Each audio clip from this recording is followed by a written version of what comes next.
안녕하십니까, 김동엽입니다. 저는 이제 미래세 투자연금센터에서 일을 하고 있는데요. 제가 하는 주된 업무 중에 하나가 뭐냐면 노후 준비를 어떻게 할 거냐라는 걸 가지고 직장인분들한테 강의를 하거나 상담을 하거나 하는 일을 많이 합니다. 그래서 노후 관련된 이야기를 하다 보면 이제 세금과 관련된 이야기도 같이 많이 할 수밖에 없거든요. 이게 왜 그럴까라는 생각을 좀 해봤어요. 근데 사람들은 노후 준비가 중요하냐고 물어보면 그렇다고 답을 해요. 근데 실제 노후 준비를 할 거냐라고 물어보면 임박하신 분들, 퇴직이 임박하신 분들은 그렇다고 하지만 젊은 분들, 특히 밀레니얼 세대 같은 분들은 글쎄 나중에 하지 뭐 이런 생각들을 많이 하는데 이게 자꾸 차일피일 미루다 보면 저축을 하기가 상당히 어려운 경우들이 많습니다. 그래서 정부나 각국 어느 나라거나 할 것 없이 어떤 제도를 가지고 있냐면 젊어서부터 노후 준비를 할 수 있도록 다양한 장치들을 만들어 두고 있어요. 일종의 강제저축 장치들을 만들어 두고 있는데, 강제저축이라는 게 이제 강하게 해야 돼 이런 의무감을 부여하는 것도 있지만 반대로 인센티브를 줘가지고 저축을 미리 시작하게끔 하는 장치들을 가지고 있어요. 그게 이제 대표적으로 이제 절세라는 거, 그러니까 세액공제나 소득공제 같은 제도들을 활용해 가지고 세금을 좀 절감시켜 줄 테니 일찍부터 저축을 하라는 장치들을 만들어 놓고 있습니다. 그래서 오늘 제가 설명드릴 내용은 뭐냐 그러면 이러한 절세 혜택이 있는 금융상품, 대표적인 게 이제 연금저축과 IRP라는 상품들을 어떻게 활용해서 세금도 줄이고 노후 준비를 할 수 있는지 거기에 대한 이야기들을 한번 좀 해보도록 하겠습니다.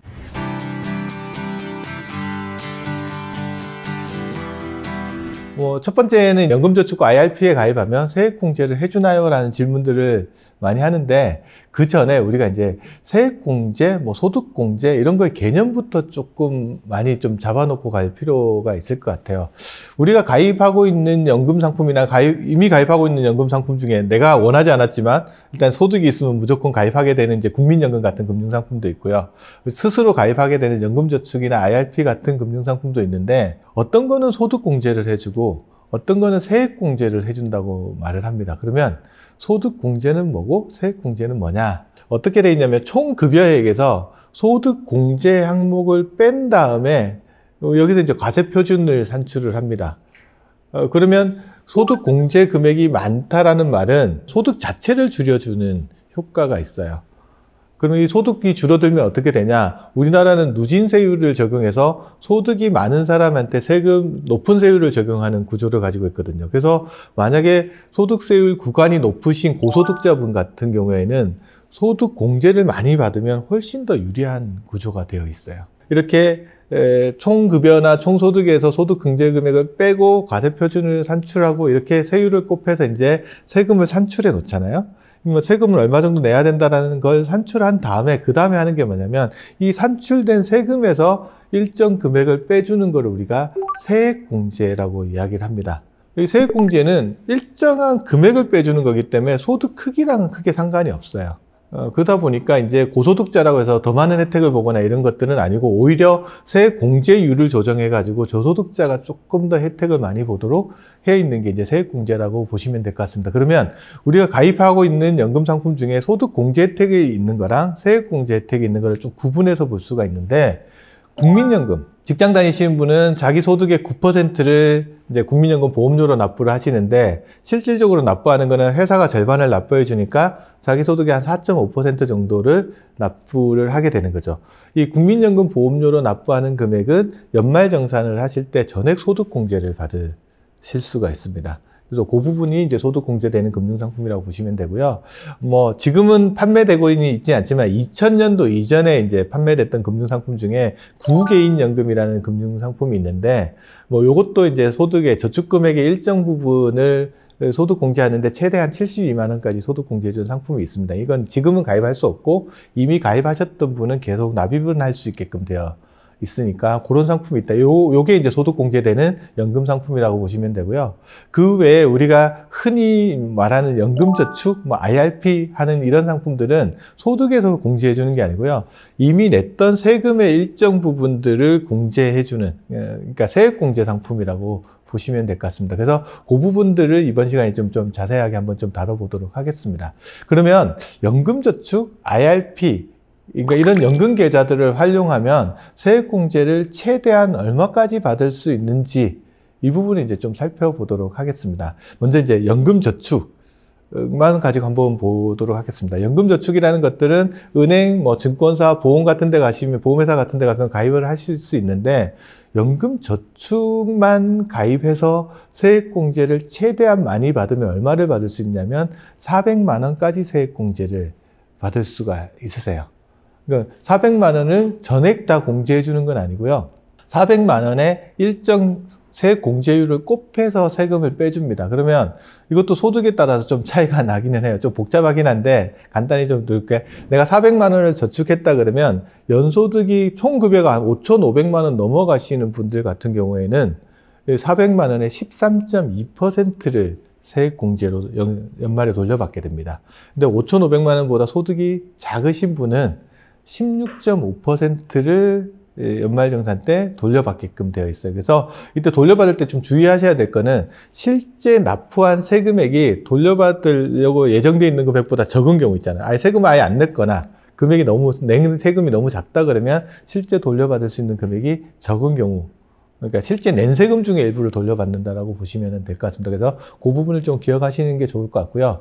그런데 이게 또 연금저축 활용하면 고소득자한테 약간의 디메리트보다는 세제 혜택을 좀 적게 주는 부분이 있습니다.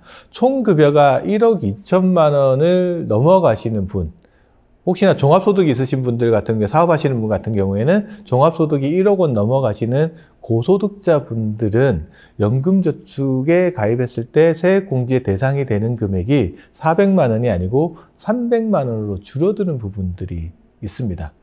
그래서 요걸 좀 잘 기억을 해 두시면 좋을 것 같아요. 그런데 그럼 너무 억울하지 않냐? 왜 내 소득이 많다고 나만 세액공제를 작게 해주냐? 이렇게 이야기하실 수 있는데, IRP 계좌를 추가로 활용을 하시면 뭐 세액공제 한도는 동일해지는 게 있습니다.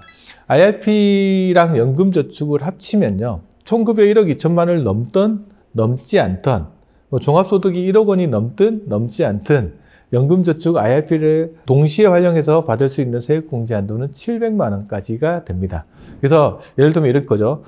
총급여가 1억 2천만 원이 안 넘어가시는 분들 같은 경우에는 만약 연금저축에 400만 원을 저축했다 그러면 300만 원은 IRP 계좌에 저축을 하시면 700만 원 세액공제를 다 받으실 수 있게끔 되어 있습니다. 물론 연금저축 계좌 전혀 없이 IRP 계좌 하나에만 700만 원을 저축하셔도 700만 원 세액공제를 다 받으실 수 있습니다. 근데 이런 경우 한번 생각해 볼게요. 총급여가 1억 2천만 원이 넘는다. 이분이 연금저축에 400만 원을 저축하고 IRP에 300만 원을 저축했다. 그럼 700만 원 저축하신 거죠. 그러면 세액공제는 얼마 받냐? 연금저축의 세액공제 한도가 고소득자는 300만 원까지밖에 안 되잖아요. 거기서 300만 원, IRP에 저축한 거 300만 원에서 600만 원밖에 세액공제가 안 됩니다. 그래서 잘 활용하실 때 자기 소득 크기랑 내가 각 상품에서 받을 수 있는 세액공제 한도를 잘 확인을 하시고 가입을 하실 필요가 있다. 그거 이제 여기서 좀 짚어봐야 될 것 같습니다. 그래서 연금저축과 IRP를 활용해서 세액공제 받을 수 있는 한도는 700만 원이지만 연금저축만 활용했을 때는 소득 크기에 따라서 400만 원 또는 300만 원밖에 안 되기 때문에 이 부분을 조금 주의해서 기억을 하실 필요가 있을 것 같습니다. 뭐 이 방송 보시는 분들은 이제 청년분들이 많으시니까 좀 해당은 안 되실 것 같은데, 2020년부터 2022년까지 50세 이상인 분들은 제가 방금 설명드린 내용에서 플러스 200만 원 정도 추가적인 혜택이 있으세요.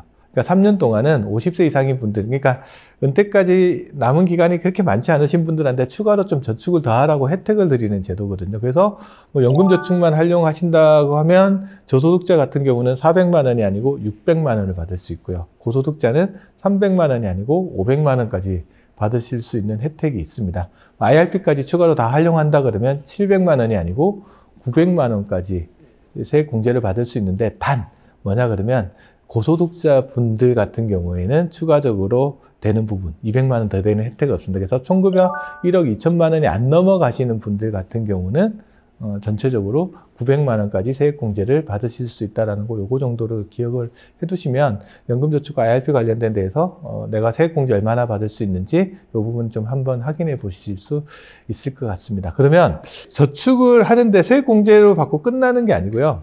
연금저축인 IRP를 활용했을 때 추가적인 세제 혜택이나 뭐 다른 세금과 관련돼서 기억해 둬야 될 부분들은 뭐가 있을까? 나중에 연금을 수령할 때 세금은 어떻게 되는지 그 부분들을 이제 좀 한번 기억해 보도록 하겠습니다. 연금저축이나 IRP에 제가 세액공제 받을 수 있는 것 같은 경우 50세 이상인 분이 아니면 제가 아까 최대 700만 원까지 세액공제를 받을 수 있다고 말씀을 드렸는데 저축은 얼마까지 할 수 있냐? 한 해의 저축은 1,800만 원까지 저축을 할 수 있어요.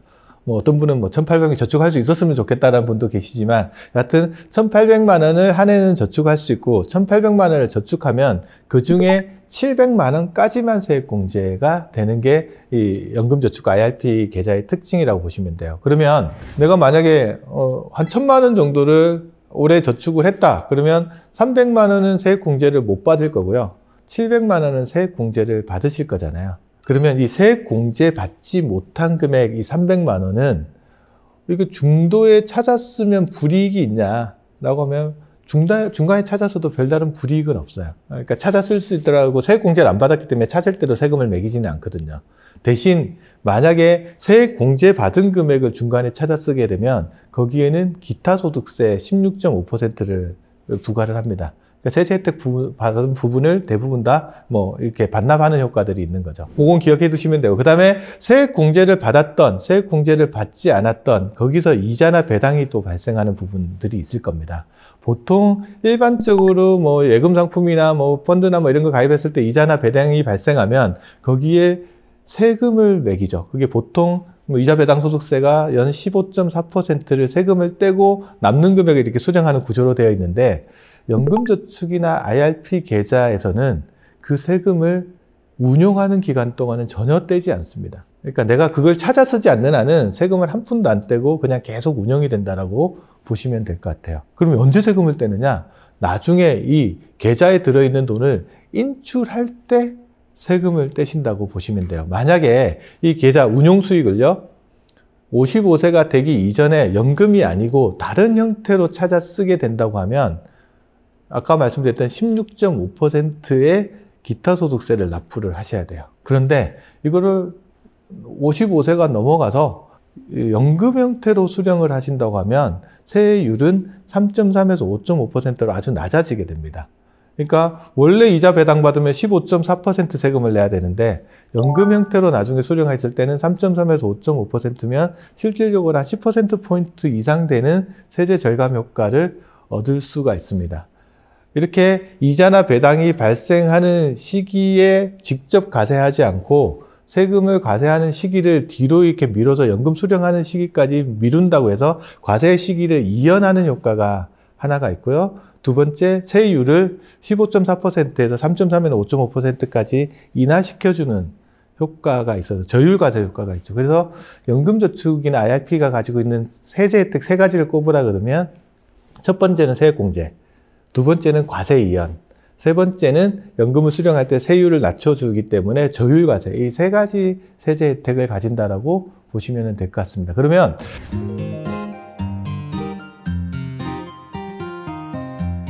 연금을 수령한다라고 하면 도대체 어떻게 세금을 과세하는 거냐라고 이제 또 물어보시는 분이 계신데 거기에 대해서 제가 한번 좀 설명을 드리도록 하겠습니다.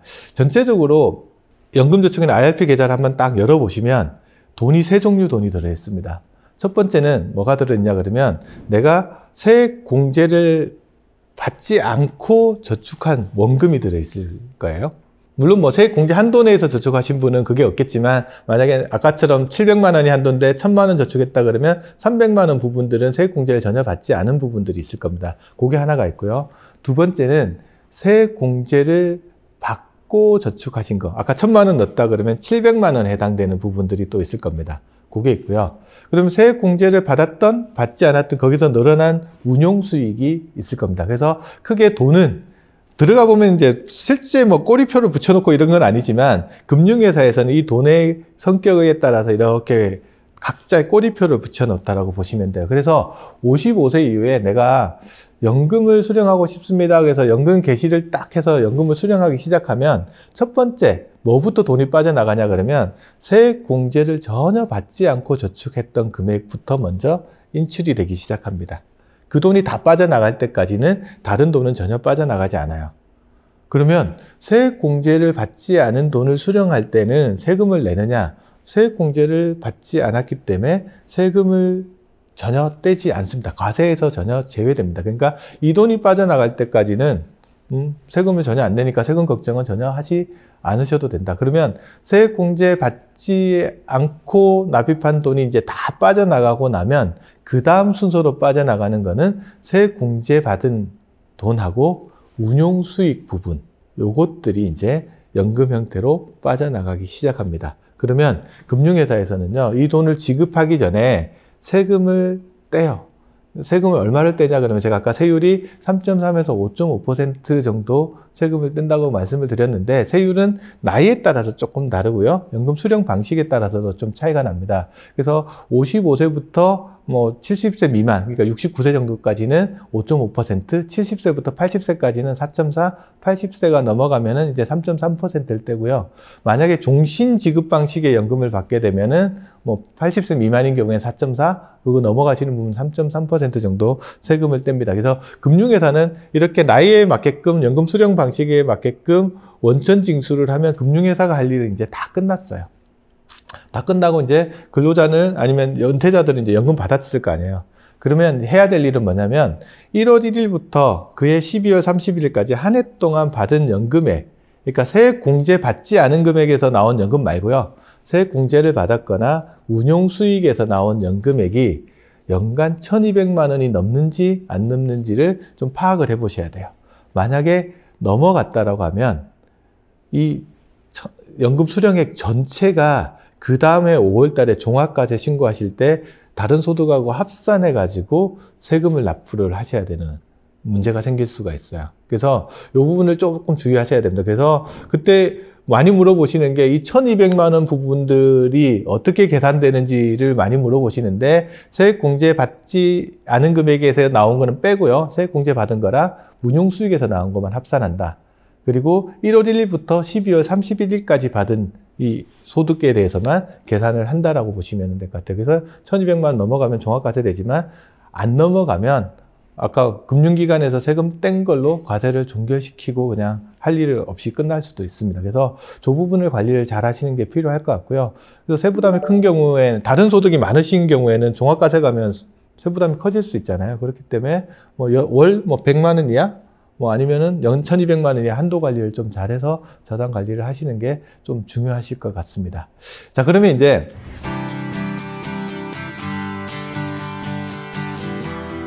연금저축하고 IRP라는 계좌에서 어떤 금융상품에 투자할 수 있는지에 대한 질문들을 좀 많이 하세요.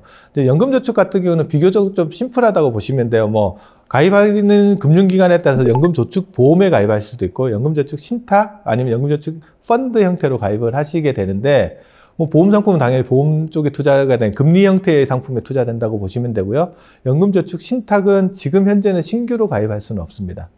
가입을 할 수 없다라고 보시면 되고, 펀드는 이거는 일종의 계좌 형태가 돼서 그 계좌 안에서 진짜 펀드도 투자할 수도 있고요. 그 안에서 ETF도 투자하실 수도 있습니다. 그래서 그런 것들에 대한 투자들이 가능하다라고 보시면 될 것 같고요. 중요한 건 좀 복잡한 거는 개인형 퇴직연금이라고 하는 IRP에서 투자할 수 있는 금융상품이 조금 좀 복잡한 부분들이 있어요. 이 IRP라는 게 원래 개인형 퇴직연금이라는 이름에서 볼 수 있듯이 원래 태생이 퇴직연금에서 출발을 한 거라고 봅니다. 그럼 퇴직연금에서는 이게 근로자들의 소중한 노후생활 재원이라는 의미에서 자산의 대부분을 전부 다 주식이나 주식형 펀드 같은 데 투자 못하도록 운용 제한을 걸어놓고 있어요. 그래서 어떻게 투자할 수는 없냐 그러면 주식형 펀드에 투자는 하실 수는 있는데 내 돈을 전부 다 주식형 펀드에 투자할 수는 없어요. ETF 투자할 수는 있는데 내 돈을 전부 다 ETF에 투자는 할 수는 없어요. 그래서 자산군을 구분을 하는데 주식형 펀드, 그러니까 주식형 펀드라는 거는 전체 자산 중에 60% 이상이 주식에 투자되는 것들을 이제 주식형 펀드라고 그러거든요. 그리고 이런 주식형 펀드랑 혼합형 펀드 중에서 주식의 비중이 40%를 넘어가는 것들, 요런 금융상품에는요, 내가 IRP 계좌에 넣었던 자금 중에서 70%까지밖에 투자를 못합니다. 내가 IRP 계좌에 1,000만 원이 들어있다 그러면 주식형 펀드랑 혼합형 펀드를 합쳐서 투자할 수 있는 금액은 1,000만 원 넣었으면 700만 원까지만 넣을 수 있고, 나머지 300만 원 비교적 좀 더 안전한 자산에 투자를 해야 되는 거죠. 그러니까 은행 예금 같은 거나 아니면 채권형 펀드, 혼합형 펀드라고 해도 주식 비중이 한 40% 미만 정도 들어가는 상품에만 투자할 수 있습니다. 그래서 그 부분들을 잘 관리해서 투자를 하시면 되고요. 그 외에는 이제 뭐 연금저축 펀드에서 투자하는 거랑 그게 차이가 안 난다라고 보시면 될 것 같습니다. 그래서 이 노후 준비를 하실 때 이 연금저축계좌나 IRP를 활용하는 가장 큰 목적은 뭐냐 그러면, 세제 혜택을 주는 거가 중요한 게 아니고 세제 혜택을 주면서 중간에 찾아 쓸 수 없게끔 하려고 각종 불이익 장치를 되게 많이 주거든요.